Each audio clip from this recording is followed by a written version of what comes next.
At 3:14 this morning, the United States stopped having one president. That's not a metaphor. It's a constitutional fact. While the country slept, a courier left the vice president's residence at the Naval Observatory carrying two sealed envelopes. One was addressed to the Speaker of the House, the other to the President pro tempore of the Senate. Inside both was the same single-page document signed by the vice president and a majority of the cabinet, declaring that the President of the United States is unable to discharge the powers and duties of his office. The moment those documents were delivered, power legally transferred instantly. No vote, no hearing, no court, like flipping a switch. But here's the contradiction that changes everything.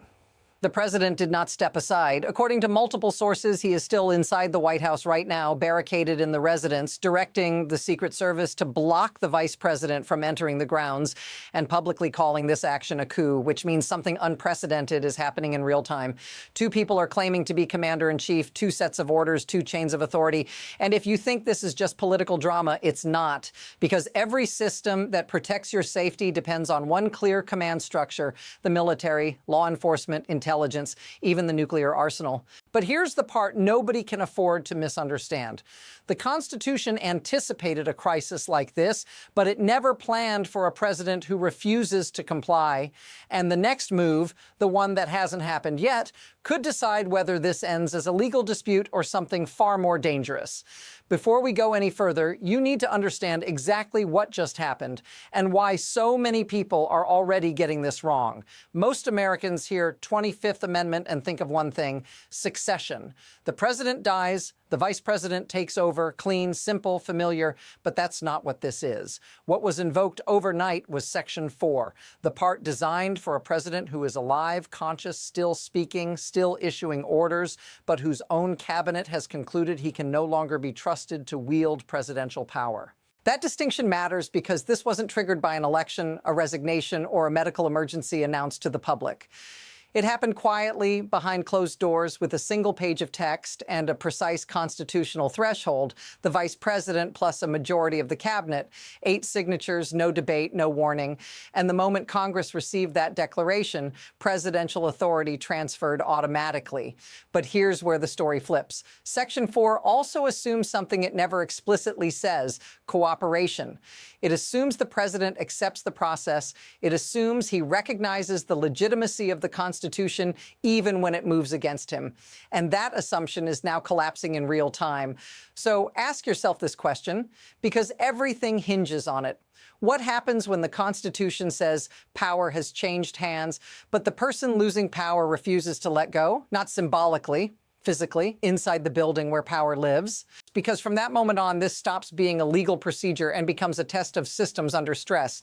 And the next detail reveals just how fast this is escalating. The strongest claim being made right now is simple, and it's explosive. This was not symbolic. This was not a warning shot. At 3:14 a.m., presidential power legally transferred away from the elected president. That's not interpretation. That's straight from the mechanism of Section 4. The document wasn't advisory. It didn't ask Congress for permission. It stated in formal constitutional language that the president is unable to discharge the powers and duties of his office. And the text is clear about what happens next. The transfer is immediate, no delay, no review, no buffer period. The vice president becomes acting president the instant the declaration is received. Now notice what's missing. There was no public announcement first, no press conference, no warning to the country, no visible buildup, just 2 envelopes delivered in the middle of the night, quietly triggering the most extreme emergency provision in the Constitution. And that timing matters because, according to sources cited in this report, the president did not submit a counter-declaration before that transfer occurred, which means, at least for this moment, the legal authority moved without resistance on paper, even as resistance began in reality. This is where the contradiction hardens. Constitutionally, one person holds the authority. Physically, another holds the building. And when law and force stop aligning, history tells us things move very fast. Because once power is split, the next question isn't who's right, it's who people obey. Now watch how fast this escalates, because this is where something abnormal starts to feel dangerously normal. The Constitution didn't invent Section 4 for power struggles. It was written for incapacity, strokes, surgeries, presidents who physically or cognitively could not function, and there's a reason lawmakers obsessed over that scenario. In 1919, President Woodrow Wilson suffered a massive stroke. He was partially paralyzed, his speech impaired, his judgment compromised. But the country was told almost nothing. For 17 months, access to the president was controlled, decisions were filtered, and the United States functioned under the illusion that a fully capable president was still in charge. That episode terrified lawmakers when the truth emerged. Not because of politics, but because it revealed a structural weakness. A living president could become unreachable, unaccountable, and irreplaceable. After Kennedy's assassination, that fear intensified. What if a president survived an attack but couldn't communicate during a nuclear crisis? What if no one could legally step in? And that's why the 25th Amendment was ratified in 1967. It was meant to preserve continuity, to prevent paralysis, to ensure the system could keep functioning even when the person at the top could not. But here's the part that should make you uneasy. Every scenario the framers imagined assumed good faith. They assumed a president would recognize incapacity, or at least accept the process when the cabinet acted. They did not anticipate a president who would reject the outcome and physically retain control. And once that happens, something subtle but dangerous sets in. The extraordinary becomes routine. Conflicting orders, conflicting loyalties, conflicting interpretations of legality, all of it unfolding not over months, but over hours. Because when a system built on cooperation encounters defiance, the rules don't disappear, they collide, and the collision is about to get much louder. Let me tell you what that collision looks like on the inside, because this is where the abstraction disappears. According to multiple sources inside the White House, the building is in open disarray. Staff members crying in hallways, some quietly packing boxes, others feeding documents into shredders, phones ringing with no clear chain of command. And at the center of it, a president who, according to those same sources, is issuing orders as if nothing has changed. Here's the contradiction that snaps everything into focus. At the same time the cabinet was declaring him unable to serve, aides were drafting executive orders intended to fire the very cabinet members who signed that declaration, the Secretary of Defense, the Attorney General, senior officials across the national security apparatus. Gone. At least that's the intent. But notice the paradox. If presidential power transferred the moment that letter reached Congress, then the authority to fire those officials may already be gone. And if that authority is gone, then the attempted firings don't legally exist, which raises a question no one has ever had to answer in real time. Do the cabinet members' signatures still count if the president claims to have fired them, or did they stop being his subordinates the instant power shifted? There is no precedent, no court ruling, no playbook. The Constitution is silent here because it assumed this line would never be tested. And when the law goes silent, people default to loyalty, habit, and fear. Orders don't stop coming, they multiply. And every order forces someone somewhere to decide which version of reality they believe in. Because once authority fractures, it doesn't fracture evenly, it fractures at pressure points. And the most dangerous pressure point of all is the one nobody likes to talk about out loud. Stay with me here, because this is where the consequences stop being theoretical. Every president is followed everywhere by a military aide carrying a briefcase. You've seen it. The nuclear football. Inside are the authentication materials required to authorize a nuclear strike. Under normal conditions, there is no ambiguity about who controls it. One president, one chain of command, absolute clarity. But there's a second briefcase most people forget about. The vice president has one too, identical. Under normal circumstances, those codes are dormant. They only activate if the president is confirmed dead or formally incapacitated.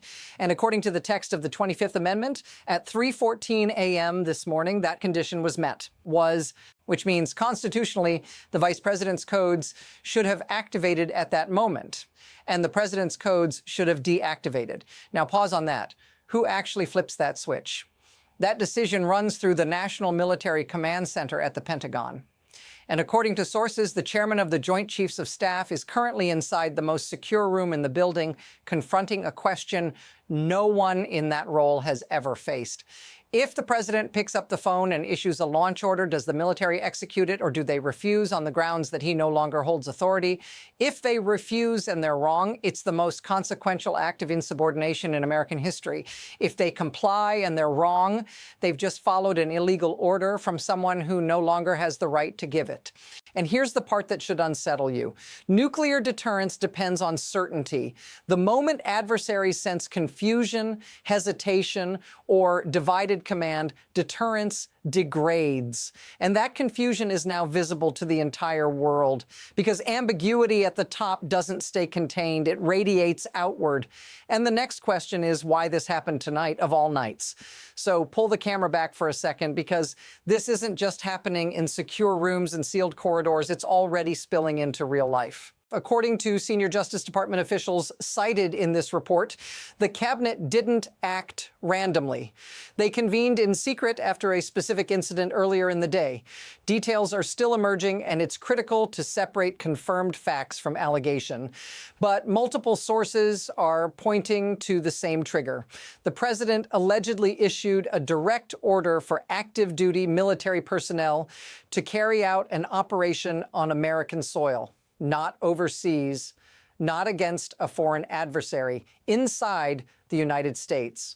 Specifically, he allegedly ordered troops to seize voting machines in a swing state ahead of the upcoming election.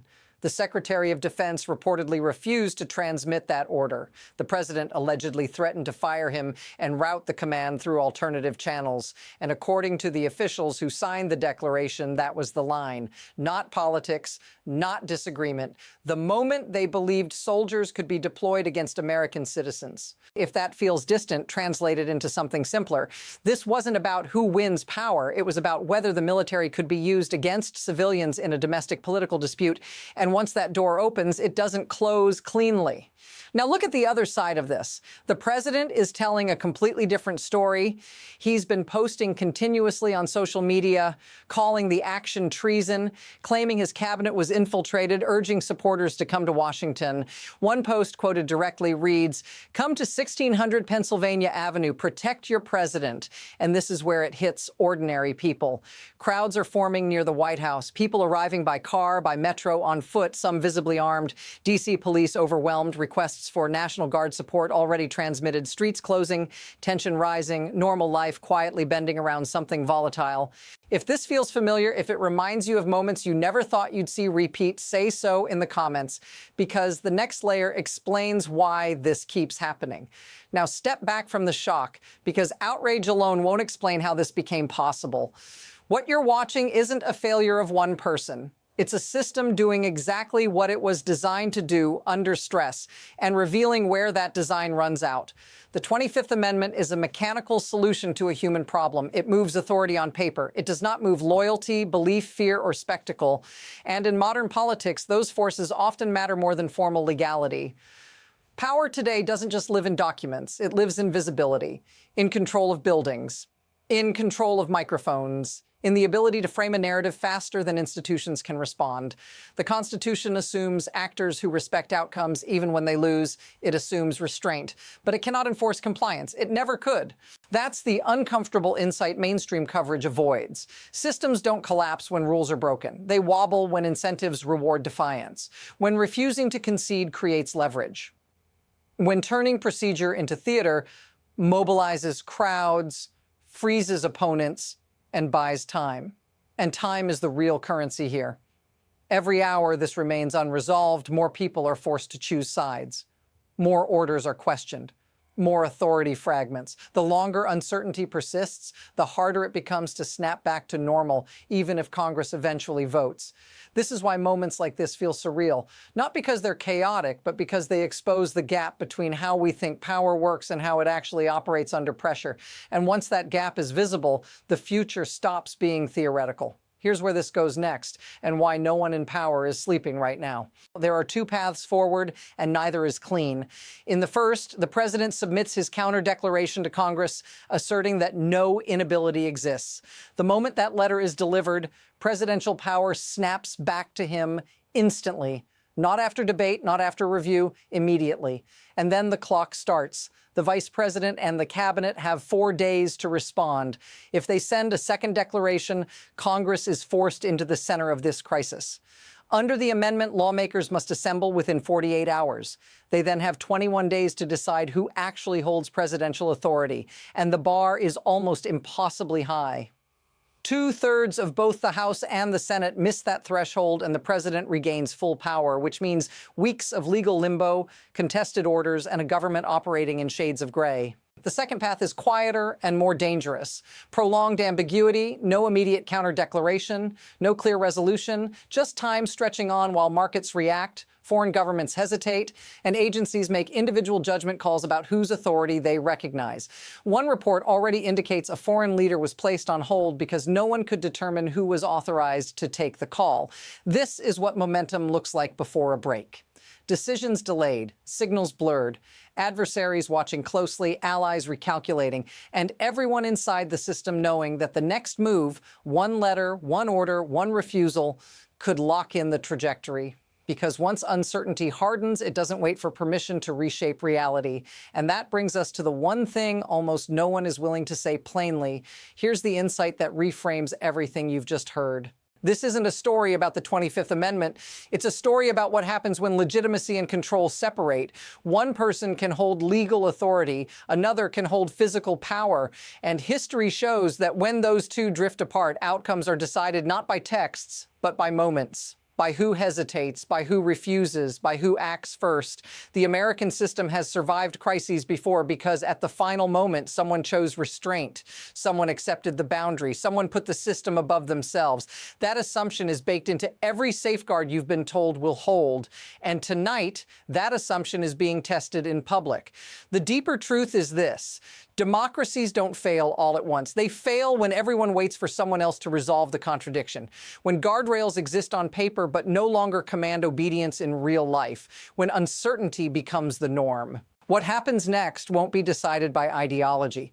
It will be decided by choices made in rooms you'll never see, under pressure that doesn't allow rewinds. And whatever direction this breaks, it will reset how power is understood going forward. This isn't the end of the story, it's the hinge. Follow and subscribe if you want clear, real-time analysis as this unfolds, because the next move is already forming. And when it happens, it will change everything.